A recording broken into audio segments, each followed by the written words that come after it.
এবার আরেকটি প্রমাণ আমি তুলে ধরছি। এটি মহাভারতের আশ্রমবাসিক পর্বের 42তম অধ্যায়ের 16তম শ্লোকে বর্ণিত রয়েছে। এখানে যে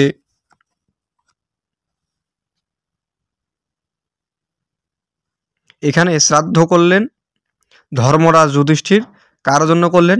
ধৃতরাষ্ট্র, গান্ধারী ও কুন্তির উদ্দেশ্যে জল তর্পণ করিলেন। তৎপরে নগর বহিরে অশৌচ কয়দিন থাকিলেন, এ বিষয়ে বলছেন। এর বিষয়ে অশৌচ কয়দিন, এটি নিয়ে সম্পূর্ণরূপে আলোচনা হচ্ছে এইখানে। দ্বাদশে অহনি তেভ্যো স্বকৃত অশৌচ নরাধিপঃ তদৌ শ্রদ্ধানি বিধি দক্ষিণা বন্তি পাণ্ডবাহ। এর বাংলা মানে, তাহার পর 12 দিন অতীত হইলে 13 দিনে পাণ্ডু রাজার যুধিষ্ঠির অশৌচ সম্পন্ন করিয়া ধৃতরাষ্ট্র প্রভৃতির উদ্দেশ্যে প্রচুর দক্ষিণা শ্রাদ্ধ কার্য সম্পন্ন করিলেন। এখানে ধৃতরাষ্ট্রের শ্রাদ্ধ, গান্ধারীর শ্রাদ্ধ এবং কুন্তি দেবীর শ্রাদ্ধ, এরাও নামকরা ক্ষত্রিয় ছিলেন। এদের সমস্ত শ্রাদ্ধই 12তম দিনে অতীত হইতে 12তম দিন অতীত হওয়ার পরে 13তম দিনে শ্রাদ্ধ করলেন স্বয়ং ধর্মরাজ যুধিষ্ঠির। আবার সংস্কৃত শ্লোকটা দেখাচ্ছি।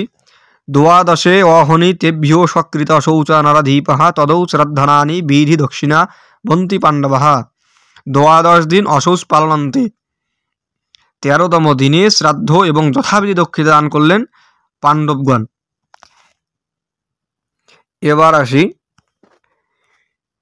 শ্রদ্ধেয় ইস্কন সংগঠনের এক ব্যক্তি, যার উদ্দেশ্যে এই ভিডিওটি করা, তিনি যদি এখন এই পুস্তকগুলো মহাভারত আদি এই 13তম দিন দিবসে যে এনাদের শ্রাদ্ধ হয়েছে সেটি যদি তিনি না মানতে নারাজ বা দীর্ঘদিন যাবৎ এই বিষয়ে উনি বিভিন্ন প্রকার অপপ্রচার চালাচ্ছেন, সেটা তার ব্যক্তিগত মত বলে আমি মনে করি। কারণ একজনের দোষ পুরো ইস্কন সংগঠনকে চাপিয়ে দেওয়া, সেটা মনে হয় দৃষ্টিকোণে পড়ে না। পূজ্যপাত অভয়াচরণবিন্দু ভক্তিবেদান্ত স্বামী প্রভুপাদ এই বিষয়টি অনেক আগেই মীমাংসিত করে গিয়েছেন। এ বিষয়ে ইস্কন প্রতিষ্ঠাতা শ্রী শ্রদ্ধেয় অভয়াচরণবিন্দু ভক্তিবেদান্ত স্বামী প্রভুপাদ 3খানা পুস্তক থেকে আমি প্রমাণগুলো তুলে ধরছি। এবং প্রথম যে প্রমাণটি দেব এটি হচ্ছে ভক্তিরসামৃত সিন্ধু, শ্রীল রূপ গোস্বামী কর্তৃক প্রণীত ভক্তিরসামৃত সিন্ধু। এটি ইংলিশ নাম হচ্ছে দ্য নেকচার অফ ডেপুটেশন। তো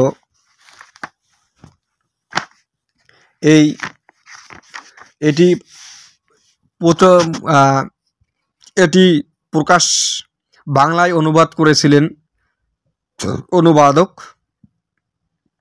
শ্রীমৎ ভক্তি চারু স্বামী মহারাজ। তো এখানকার বর্জনীয় অপরাধ 58 পৃষ্ঠায়, তার আগে দেখাই, সম্পাদক ভক্তি বেদান্ত বুক ট্রাস্ট, বৃহৎ মৃদাঙ্গ ভবন, শ্রী মায়াপুর চন্দ্রমোদয় মন্দির, শ্রী মায়াপুর ধাম, জেলা নদিয়া, পশ্চিমবঙ্গ 741313। এখানে এটি আমার কাছে যেটি রয়েছে এটা আছে 17তম প্রিন্টিং 2016 সালের। তো এখানের 8ম অধ্যায়ে বর্জনীয় অপরাধ সম্পর্কে বর্ণনা করতে গিয়ে 5তম পয়েন্টে বলছেন, দূষিত অবস্থায় মন্দিরে প্রবেশ করা উচিত নয়। বৈদিক শাস্ত্রের নির্দেশ অনুসারে পরিবারে কাহারও মৃত্যু হওয়ার পর সমস্ত পরিবারে কিছুদিনের জন্য অশুচি হয়ে যায়। ব্রাহ্মণের জন্য অশৌচ 12 দিন থাকে, ক্ষত্রিয় বৈশ্যের জন্য 15 দিন থাকে, শূদ্রের জন্য 30 দিন থাকে। এটি বলছেন কে? ভক্তিরসামৃত সিন্ধু শ্রী রূপ গোস্বামী প্রণীত শ্রী অভয়া চরণবিন্দু স্বামী প্রভুপাদ শ্রদ্ধেয়, তিনি এটিতে বলেই গিয়েছেন। এরপরে এরপরে আরেকটি প্রমাণ আমি দেখাচ্ছি, সেটি হচ্ছে পঞ্চরাত্র প্রদীপ বিগ্রহ অর্চনা পদ্ধতি। এটিও এটি প্রকাশ করেছেন আন্তর্জাতিক কৃষ্ণ ভবনামৃত সংঘের প্রতিষ্ঠাতা আচার্য কর্তৃক বিশ্বব্যাপী প্রবর্তিত জিবিসি শ্রী বিগ্রহ আচার্য গবেষক মণ্ডলী দ্বারা সংকলিত। এখানে এটি প্রকাশিত হয়েছে ভক্তি বেদান্ত বুক ট্রাস্ট, বৃহৎ বিদাঙ্গ ভবন, শ্রী মায়াপুর চন্দ্র উদয় মন্দির, শ্রী মায়াপুর ধাম। এটি হচ্ছে আমার কাছে পঞ্চম প্রিন্টিং, জানুয়ারি 2018 সালে। তো আপনাদের জ্ঞাতার্থে বা সুবিধার্থে একটা বিষয় জানাই রাখি যে জিবিসি শ্রী বিগ্রহ অর্চনা গবেষক মণ্ডলীর মধ্যে বর্তমান যিনি আচার্য রয়েছেন শ্রীমৎ জয়প্রকাশ স্বামী মহারাজ, শ্রীমৎ ভানু স্বামী মহারাজ, শ্রীমৎ ভক্তি বিদ্যাপূর্ণ স্বামী, শ্রীপাদ জননিবাস দাস, পঞ্চম শ্রীপাদ আত্মতত্ত্ব দাস, ষষ্ঠ শ্রীপাদ অষ্টরথ দাস, সপ্তম শ্রীপাদ কৃষ্ণক্ষেত্র দাস। এই 7 জন জিবিসির বিগ্রহ অর্চনা গবেষক মণ্ডলী। তো এনারাও এই একই বিষয়টি তুলে ধরেছেন। তো এখানকার সেবা অপরাধ, এখানকার পৃষ্ঠা হচ্ছে 280, পঞ্চরাত্র প্রদীপ দেখতে পাচ্ছেন, পঞ্চরাত্র প্রদীপ 280 পৃষ্ঠা, সেবা অপরাধ 281 পৃষ্ঠায় 10তম পয়েন্টে পরিষ্কারভাবে বলা আছে অসৌচ অবস্থায় মন্দিরে প্রবেশ নিষিদ্ধ। বৈদিক শাস্ত্র অনুসারে কোনো পরিবারের মারা গেলে গোটা পরিবারই অবস্থা অনুযায়ী কিছুদিনের জন্য অশুচি হয়ে যায়। উদাহরণ হিসেবে বলা যায়, পরিবারটি যদি ব্রাহ্মণ হয় তবে অশৌচকাল 12 দিন, ক্ষত্রিয় কিংবা বৈশ্য হয় 15 দিন, আর শূদ্র হইলে 30 দিন। 30 অশৌচকাল 30 দিন। এখানেও পুরোপুরি তারা বলেই দিয়েছেন যে বর্ণভেদে যে অশৌচ ব্যবস্থা, ব্রাহ্মণের জন্য 10 দিন, ক্ষত্রিয় এবং বৈশ্যের জন্য 15 দিন এবং শূদ্রের জন্য 30 দিন। এটি পঞ্চরাত্র প্রদীপ থেকে দেখালাম, আমি 2টি বই থেকে দেখালাম। আরেকটি বই রয়েছে ইসকনের সদাচার ও সাধনা, এটি প্রণয়ন করেছে বা লিখেছেন শ্রীমৎ ভক্তি চারু স্বামী, শ্রীমৎ রাধানাথ স্বামী।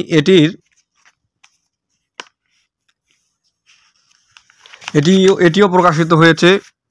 এটি প্রকাশক শ্যামরূপ দাস ব্রহ্মচারী। আমার কাছে যেটি রয়েছে 4th সংস্করণ 2015 সালে। এর আগেও 3টি সংস্করণ হয়েছে। এটি গ্রন্থতত্ত্ব ভক্তি বেদান্ত বুক ট্রাস্ট কর্তৃক স্বতন্ত্র সংরক্ষিত। শ্রী মায়াপুর চন্দ্র প্রেস, বৃহৎ মৃদাঙ্গ ভবন, শ্রী মায়াপুর 741313 নদিয়া, পশ্চিমবঙ্গ। তো এখানেও দ্বিতীয় ভাগে যদি আমি দেখাই, এখানেও একই প্রশ্ন, বর্জনীয় অপরাধ নামে একটি অধ্যায় দিয়েছে, পৃষ্ঠা নাম্বার 116, বর্জনীয় অপরাধ। তো এখানে 5ম পয়েন্ট দেখা যায়, দূষিত অবস্থায় মন্দিরে প্রবেশ করা উচিত নয়। বৈদিক শাস্ত্রের নির্দেশ অনুসারে পরিবারে কাহারও মৃত্যু হওয়ার পর সমস্ত পরিবারে কিছুদিনের জন্য অশুচি হয়ে যায়। ব্রাহ্মণের জন্য অশৌচ অবস্থা 12 দিন থাকে, ক্ষত্রিয় ও বৈশ্যের জন্য 15 দিন, শূদ্রের জন্য 30 দিন। এটি সদাচার ও সাধনা থেকে দেখালাম। তো ইসকনের যিনি বর্তমান এই বিষয়গুলো নিয়ে খুব একটু লাড়াচাড়া দিচ্ছেন, তার উদ্দেশ্যে বলি যে আসলে আপনি বর্ণভেদে অশৌচ মানেন না, বা ক্ষত্রিয় শ্রাদ্ধ মহারাজ পাণ্ডু, মাদ্রি ধৃতরাষ্ট্র শ্রাদ্ধ একাদশ দিবসে হয়েছিলেন বা একাদশ দিবে করেছিলেন, কে করেছিলেন, কিভাবে করেছিলেন, সেটি যদি একটু তুলে ধরেন। আর আপনার যুক্তি অনুসারেও যদি আমি মেনে নেই যে তাদের শ্রাদ্ধ হয়েই গেল, তবে এখানে একটি বিষয় অমীমাংসিতই থেকে গেল যে আমরা যারা ব্রাহ্মণ সম্প্রদায়ের রয়েছি তাদের যদি এটি হয়েই যায়, তাহলে প্রভুপাদ কি আসলে ব্রাহ্মণ ছিলেন না? বা আপনাদের শ্রদ্ধেয় ইস্কন সংগঠনের শ্রী শ্রদ্ধেয় পরম পূজ্যপাত অভয়াচরণবিন্দু মহাশয় কি শাস্ত্রগ্রন্থ একটু কম বুঝতেন, যার কারণে তিনি কি এইগুলো ভ্রান্তি দিয়েছেন? আর আপনি বর্তমান নীলফামারী অঞ্চলে যে বিভ্রান্তিমূলক অপপ্রচার চালাচ্ছেন, আপনি কি তার থেকেও বেশি বিদ্বান নিজেকে দাবি করেন? এই বিষয়টি জানাবেন। যে বিষয়গুলো মীমাংসিত সেই বিষয়গুলো নিয়ে বারবার এত লাগাবাচা করা বা অন্যকে এগুলো নিয়ে খোঁচা দেওয়া মনে হয় সাধু সমাজে ব্যক্তির মধ্যে পরিগণিত হয় না। তো আপনারা যারা এতক্ষণ থেকে আমার আলোচনার ভিডিওগুলো দেখলেন, তাদেরকে সকলকে আবারও সময়োচিত অভিবাদন জ্ঞাপন করে আমার আলোচনা এখানে শেষ করছি। তবে এইটুই অনুরোধ থাকবে, যারা আপনারা সুশীল সমাজে রয়েছেন, যারা শাস্ত্রের প্রতি আস্থা রয়েছেন, তারা এটি বিশ্বাস রাখতে পারেন পাণ্ডু মহারাজ, মাদ্রি, ধৃতরাষ্ট্র থেকে শুরু করে যে কয়জন নামজাদা ক্ষত্রিয় ছিলেন তাদের সকলেরই ত্রয়োদশ দিবসে শ্রাদ্ধ অনুষ্ঠান সম্পন্ন হয়েছে। এটি যদি তিনি মানতে নারাজ থাকেন, তারপরেও আমি আরেকটি কথা জ্ঞাতার্থে জানিয়ে রাখি, যদি উনি এটির ভিডিওর পরে আরও কোনো ভিডিও দিয়ে থাকে, তাহলে আমি এই মহাভারত থেকে নয়, হিন্দি গীতা প্রেস থেকে প্রকাশিত মহাভারত থেকে দেব, এবং গীতা প্রেস থেকে প্রকাশিত সংস্কৃত মহাভারত থেকে শুরু করে আদি নাগ পাবলিকেশনের যে মহাভারত, সেটি থেকেও আমি তুলে ধরার চেষ্টা করব। ওম সর্বে ভবন্তু সুখিনা, সর্বে শান্তু নিরাময়া, সর্বে ভদ্রাণি পশ্যন্ত মহাকর্ষে দুঃখ ভাগ ভবেত। সকলের প্রতি সকলে যেন ক্ষণমাত্র দুঃখ ভোগ না করে, সকলেই সুখ শান্তি ঋদ্ধি বৃদ্ধি কামনা করে আমার আলোচনা এখানে শেষ করছি।